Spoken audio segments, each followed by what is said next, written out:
My turn. Of Okay. 1 hour, 45 minutes. Perfect. Okay? No problem. Okay. So, go ahead. Go ahead. Bonjour. My name is Julie Sprakel, and I'm here to talk to you about my charity called Think Pink, which is registered as the only standalone breast cancer organization in Bahrain. Just as a disclaimer, is that I am not paid as the founder and president of the NGO. I'm not paid for flights or any of my research, and any of the events with the European Commission have been paid for by them. I do not take a wage, and either does any of the board of the charity organization. I like this quote to start off, just as an introduction. I first came to Bahrain as a VIP nurse for the royal family. I had to look on the map where Bahrain was located. It's a tiny, tiny 52 square kilometer island in the middle of the Gulf, right next to Saudi Arabia.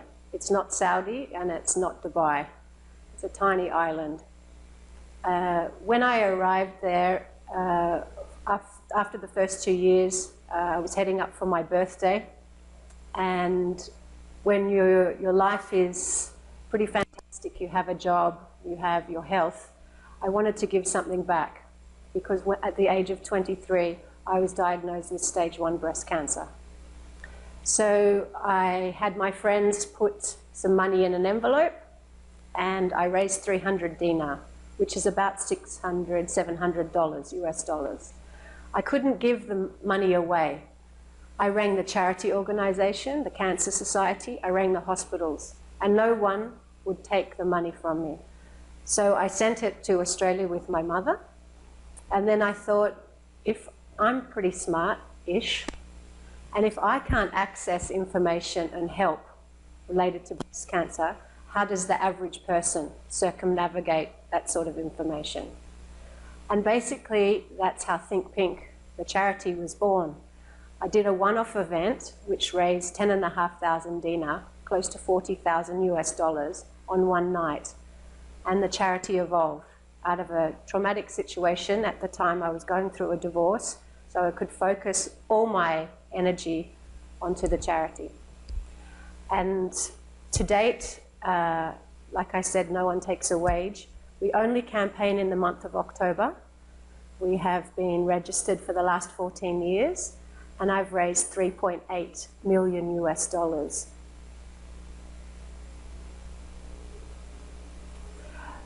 I knew right from the beginning that I didn't want to be one of those expatriates that come to the Middle East and comes and goes. If I was going to set up an organization, I wanted to know that it had a structure that could be passed on. I never intended to stay long-term in Bahrain. I was only meant to be there for 6 months. I've been there 16 years. My husband's Bahraini, and my stepchildren are Bahraini, and my daughter's Bahraini. So by default, I think I'm Bahraini, I guess.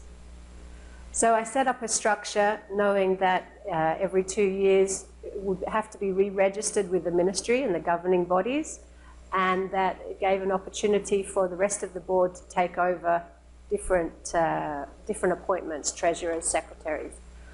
Unfortunately, we don't have a culture in the Middle East as yet of volunteering.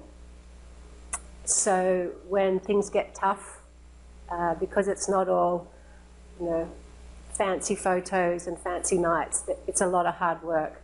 And we have, by registration, by default through the ministry, we have to have 12 legal people on the board. Actually, there's only 3 of us that do the work. And the volunteers come and go depending on the photo opportunities, so to speak.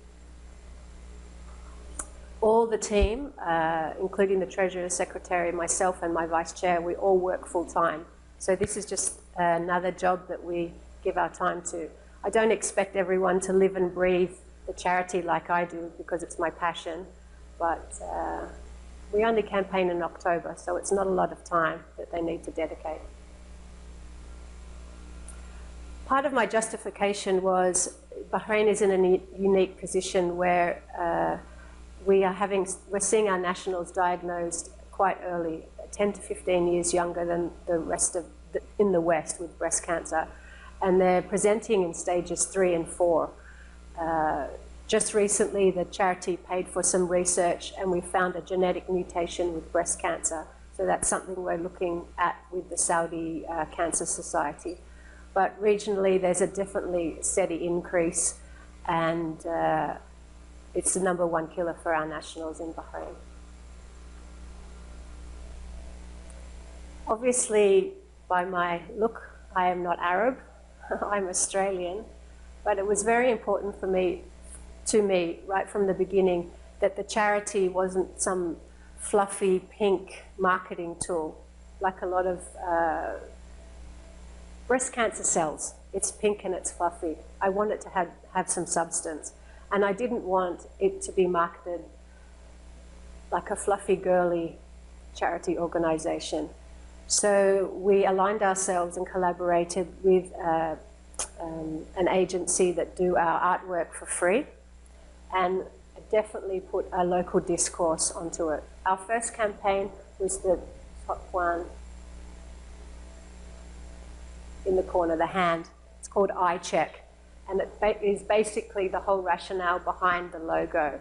The international ribbon is everyone's, but the Eye Check ribbon is trademarked to myself and in the GCC, and it's unisex, and it represents men and women because men get breast cancer as well. We've had 5 nationals last year diagnosed with breast cancer, so it's even more applicable now. So the campaign, they wanted to put my hand. My hand is really not a darker hand. I wanted it to be definitely to speak the language of the country. And we changed the campaign rationale, but to very much say your life is in your hands. So the hands here is a hand, a female holding herself in the local traditional dress, the abaya. And then in 2012, there was a big research project through the Qatar Foundation, which basically backed up everything that I'd been doing in terms of artwork. And we had the man holding the lady's hand. Because when you encourage women, every man in Bahrain has a sister, a mother, maybe a daughter or a niece. And if you encourage them to go and get their checks or to be checked or to be breast aware, then that's part of the early detection. So this has been our campaign, Together We Save Lives, since 2013.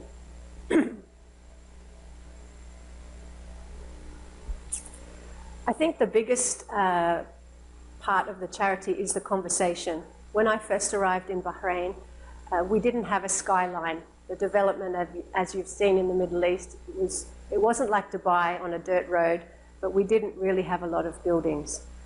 And we didn't talk about breast cancer. It was a very taboo subject. So I guess it was easier as an expat coming in for an organization to have that conversation instead of a local. Now we have a skyline, the Bahrain skyline, the financial harbour, and in the month of October, the skyline is lit up in pink for the full month.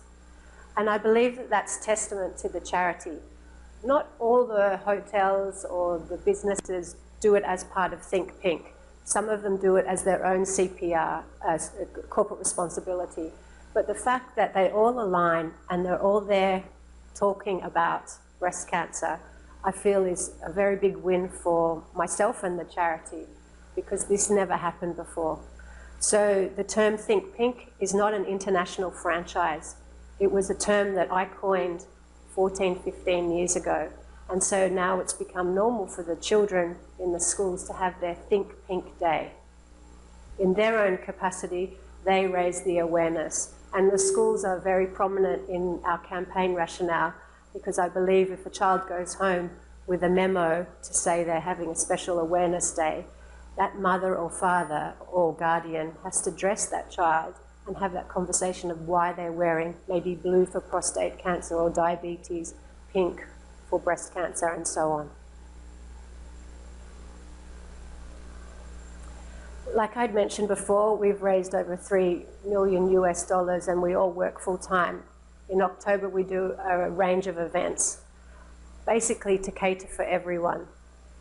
I was told right from the beginning that I needed to have a patron And usually that means that the patron had to be someone from the royal family, which also then puts on hold some of the things that you can do. You can't do this, you can't do that. I'm very much of the idea that everyone is a patron of the charity, and so there should be opportunities for everyone. So whether or not you have a lot of money or you don't, you're able to contribute to the cause in whatever capacity. We have golf days where men and women get dressed up all in pink and have a fantastic day. We do align ourselves with one of the biggest jewelers, a family-owned business, to bring out a bracelet called the Hope Bracelet each year, and percentages are sent on. Our funds go to a lot of different things. Not all of it is fundraising. Some of it's the largest Harley-Davidson ride. So we had 120 riders this year, and we did over 100 kilometres, which is pretty significant for a small island that's only 52 square kilometres. They went in circles. No, I'm joking.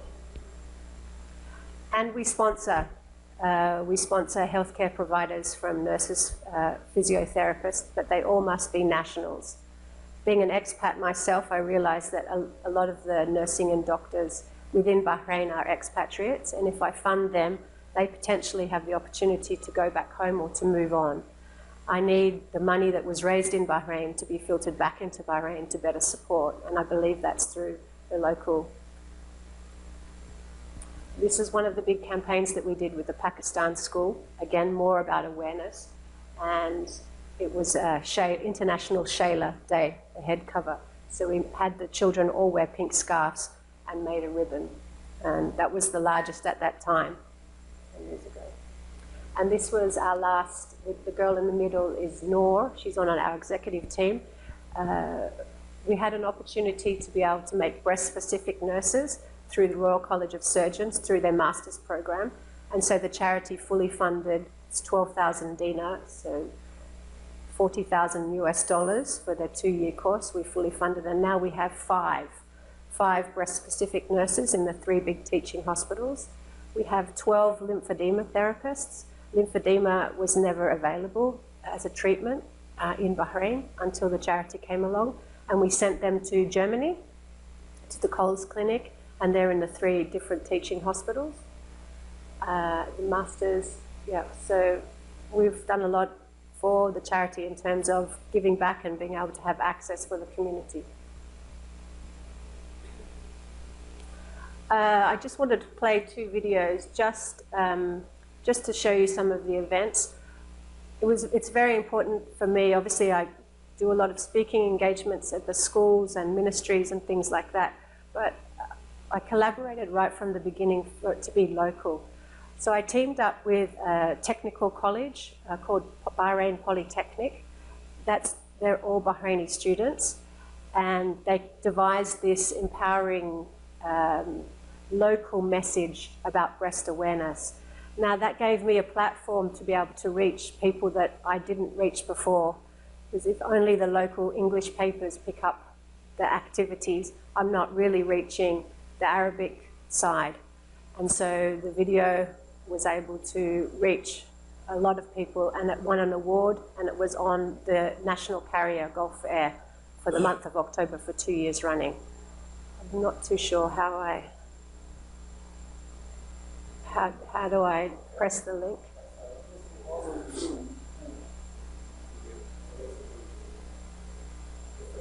Yes.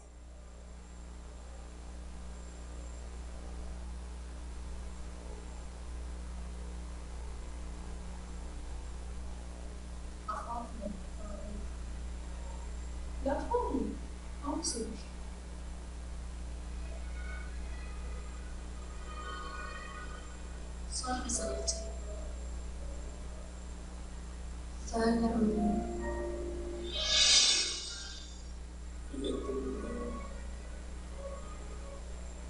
صادق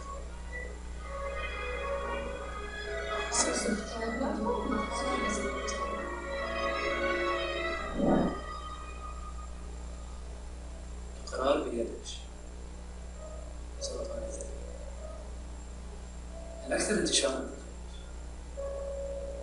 فحصي بالسجل كلها فنادية يمكن تمشاك استشير الطبيب احمي نفسك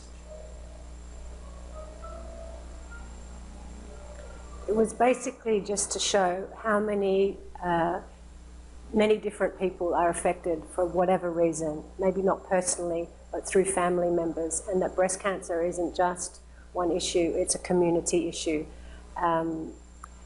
Having that a local discourse and empowering the students to make that message actually went viral. It was the first viral video that the charity had had, and it just reinforced that it's about collaboration, especially in Bahrain for my awareness drives.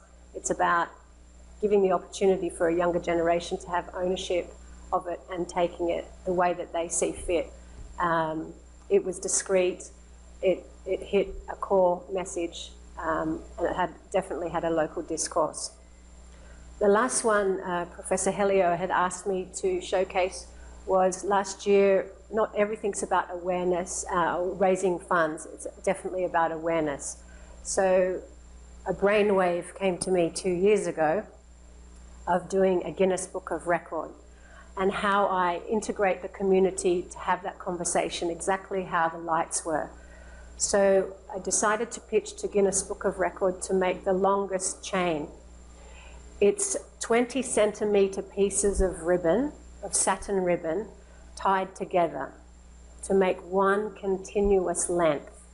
And I won't give too much away, but it took over 8 months to hand tie the ribbons with school groups, community groups, in the churches, in the mosques, volunteer people at home, and every event I went to.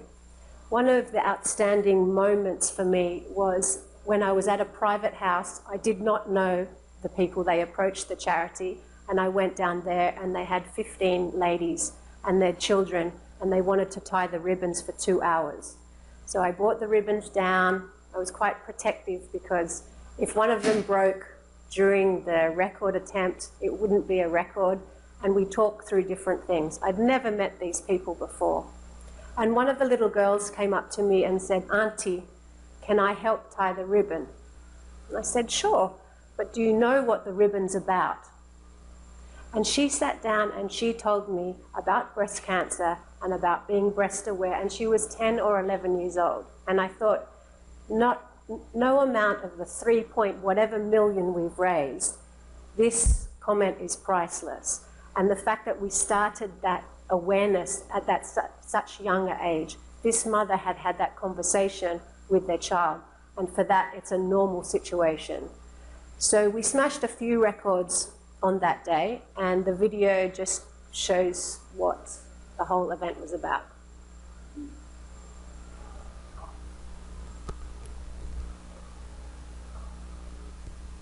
So proud of everyone who's taken part in this initiative. So happy and proud of our awareness. Yes, that's it.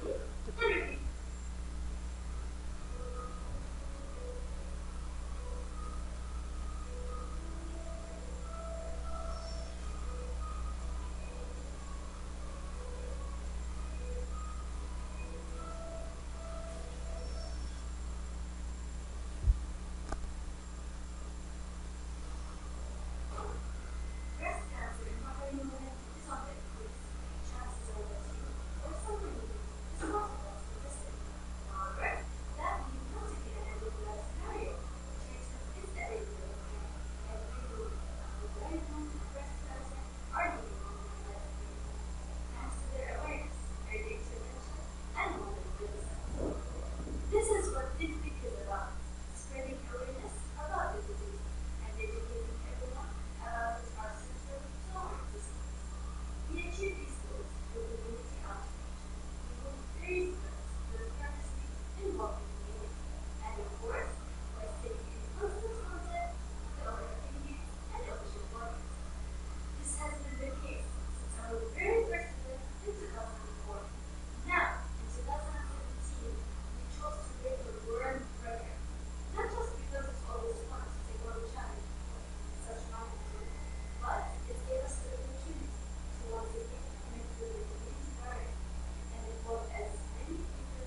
on the 11th of May 2014, that one measured 8,500 meters. On the 23rd of September 2017, this its actual measure was 13,126.25 meters, over 13 kilometers. This is over 1.5 times the world record. So happy! We are so proud of everyone who's taken part in this initiative. So happy and proud of our awareness campaign, and hopefully the recognition that this ribbon will gain. The ultimate thing we are happy about, the chance that we can see just one more person's smile, the chance of putting one family together, the opportunity of having one more lady seeing her grandchildren grow older, and the chance to inspire more girls and women as well as men to be aware of breast cancer and show them how they can beat it. This gives proof to our mantra of together we go farther. How far will you go for faith? I check, social.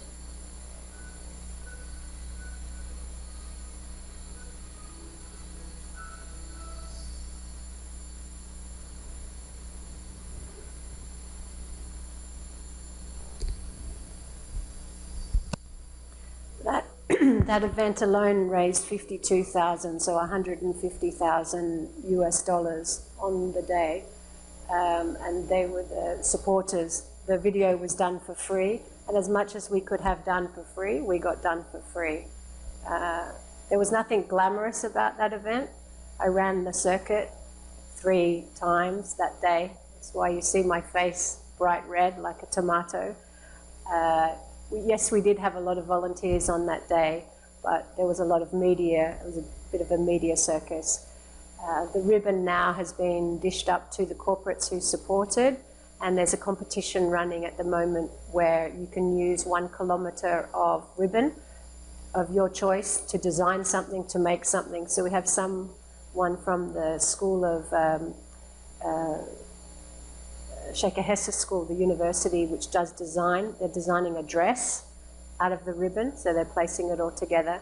And someone apparently is doing a rug. So we didn't want 13 kilometres of landfill of 20 centimetre pieces of ribbon, so they're being utilised in different ways. So that was our biggest event to date. That's why I didn't do anything last year, because we were spent. This took a lot of energy. But then the use of funds. So as I've evolved as a founder and president, so has our initiatives and our research. So right in the beginning, we had the breast self-examination cards in English and in Arabic. We laminated them so they could be used in the shower, so they could do their self-examinations in the shower. So part of the money that was raised for the Guinness Book of Record went to the first ever mobile application in Arabic and English. It's the first in the GCC, in the whole of the Middle East, in Arabic and English, and it's exactly the same thing. These aren't initiatives that we just conjure up over lunch. They're all evidence-based.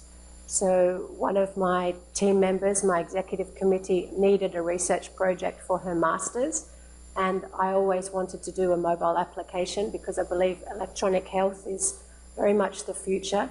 We have a lot of communities, especially in Saudi Arabia, who live nomadic lifestyles in terms that they're away from the cities. And so this tool is perfect for them to be able to have their questions answered through the frequently asked questions and the tutorial. So it's in English on my phone, but it's in Arabic as well, and it's the #1 in the GCC in terms of. The beauty about this is it can be translated into any language, and just recently I was approached by the Malaysian University, and they're actually using the iCheck mobile application as a tool for a research project. So I feel like I've come full circle, that it's actually, because when you put anything on the internet, it's not just for a local Bahraini community, it goes everywhere. So it's pretty special that it's going to be used as a tool for a research project for the university. And again, I collaborated with the Bahrain Polytechnic and the students there to be able to do the voiceovers, because obviously my voice is, well, right now I'm a bit sick, but an Australian accent in an Arabic language just doesn't fit. So it was very much local. One of the other big milestones that we reached took 5 years, only because there was a lot of red tape, and I'm sure that's the same in Brazil. But we fully purchased and funded 1.5 Tesla for free for everyone to use in the local hospital, which was just over 1.3 million US dollars. But I like it in your currency because the figure looks a lot better there. That took 5 years, only because we pushed the boat a little bit, and I guess we annoyed a few people. It had to go back to re-tendering. They didn't understand how a small charity organisation could raise that sort of money. And we had some issues in 2011, so did the rest of the Middle East. And so it took a little bit longer, but we raised the full amount, and it's operational. It's not a screening tool, it's a diagnostic tool for those women that are referred to at higher risk. And we also paid a little bit extra for some of the applications, so that although it's a breast-specific machine, it can also do head, neck, and chest. Then I was stuck for a project, and I'm never one that doesn't like to have a project for the charity organisation, and I needed to find where the gaps were. Where's there a gap and where's there a need? Because I couldn't rely on different health entities telling me that they needed this machine. So basically what I did is my own systematic review for the charity organisation to rationalise which was our next step. So I looked from 1975 to 2015, all the literature produced in Bahrain, and came with a document to my executive team and found the gaps. It basically came with 3 recommendations. So there's a lot of back work and rationale for how I move and how I have the charity move for the next steps. So these were the publications. And that's how the next project started. That's how the guideline development, a national guideline, was developed. I was very much aware that after the systematic review, there was 3 recommendations, and I went back to my board and asked which recommendation would they like to see. There was a lymphedema, there was one about chemotherapy delivery, and there was a guideline, and that was the gaps in the literature. And my vice chair, Tahira, who's a national, Bahraini national, felt that she really wanted to make an impact, and I think she wanted to get me back after the ribbon attempt because it was so hard work. And we started the initiative for the development of an evidence-based guideline. We didn't approach the Ministry of Health. We went above the Ministry of Health because I was very aware that with the oil prices slump, we were in a decline in our health budget by 40%. And this guideline development, although fast and a rapid approach, was going to cost quite a bit of money that the government didn't have. And so the charity initiated paying for it if we could work in collaboration. And basically, just recently, we provided the Supreme Council with the documentation of the guidelines. We are working with the regulatory body, and it's been robustly peer-reviewed by 7 leading internationals, and it's going to become Think Pink law in Bahrain, with a view to extend that to the GCC, specifically Abu Dhabi is the next project. And these are just some of the awards that we've received over the last few years, which is fantastic for the team to receive the awards and get the acknowledgement. But I believe we've still got a long way to go. And this is Her Excellency Sheikha Sabicha, the King's wife.